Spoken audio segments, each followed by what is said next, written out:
নমস্কার, কেমন আছেন? আশা রাখছি সকলেই ভালো আছেন। সকালবেলায় বরের সাথে একটু বেরিয়েছিলাম ঘুরতে। দেখুন, বেরিয়েই দেখতে পেলাম একটা ঘোড়ার গাড়ি।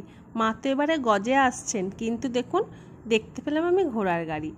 আমাদের আশেপাশে বেশ বড় বড়ই প্যান্ডেল হয় আমি যেখানে থাকি। তাই কর্তামশাইকে বললাম, চলো না একটু প্যান্ডেলগুলো থেকে ঘুরে আসি, দেখে আসি তাদের কেমন প্রস্তুতি চলছে। এই যে এই প্যান্ডেলটা দেখুন কি সুন্দর অপূর্ব করেছে। একটা অফ হোয়াইট আর রেডের কম্বিনেশনে প্যান্ডেলটা করেছে, কি সুন্দর লাগছে। চলুন একটু কাছে থেকে দেখাই আপনাদেরকে। এই মাঠটি সারা বছরই ফাঁকা পড়ে থাকে। পাশে একটি কালী মন্দির আছে, তার পাশেই এই মেলার মতন দেখছেন খোপ খোপ যে ঘরগুলো রয়েছে, এখানে মেলা বসে, মানে বিভিন্ন জিনিসের দোকানপত্র বসে, নাগরদোল্লা বসে, তার সাথে তো পুজো হচ্ছেই। আর এখানে হয় একটা সাংস্কৃতিক মঞ্চ, সেখানে সারাদিন ধরে নাচ গান সব কিছুই চলে। চলুন, এবার তো পেট পুজো করতে হবে, শুধু ঠাকুরের প্যান্ডেল দেখলে হবে। আমরা এবারে চলে এসেছি কানাইয়া সুইটসে। এই কানাইয়া সুইটসের মিষ্টিগুলো খেতে কিন্তু এক কথায় অনবদ্য। যদি কখনো আপনারা দুর্গাপুর আসেন, এই বিধাননগরের কানাইয়া সুইটসে এসে একবার অন্তত পক্ষে মিষ্টি ট্রাই করবেন, খেয়ে দেখবেন। দামটা একটু বেশি নেই ঠিকই, কিন্তু দাম বেশি নিলেও গায়ে লাগবে না যখন আপনারা এই মিষ্টিগুলো মুখে পুরবেন। স্বাদ দেখবেন অন্যান্য মিষ্টির দোকানের তুলনায় মানে অসম্ভব সুন্দর। আর দেখছেন মিষ্টিগুলো দেখতে কি লোভনীয় লাগছে, মনে হচ্ছে কোনটা ছেড়ে কোনটা নেব।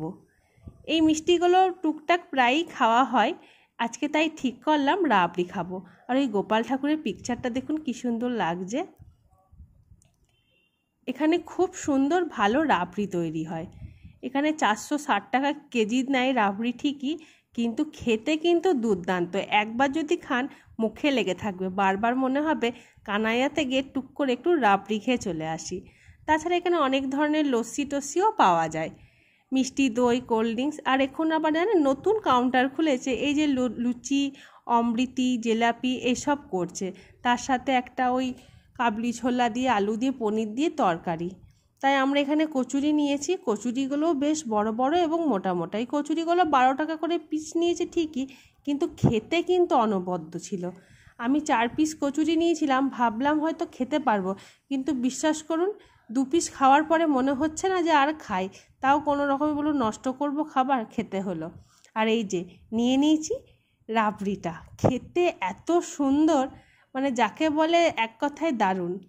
46 টাকা শ নিচ্ছে আর 460 টাকা কিলো। অবশ্যই খেয়ে দেখবেন।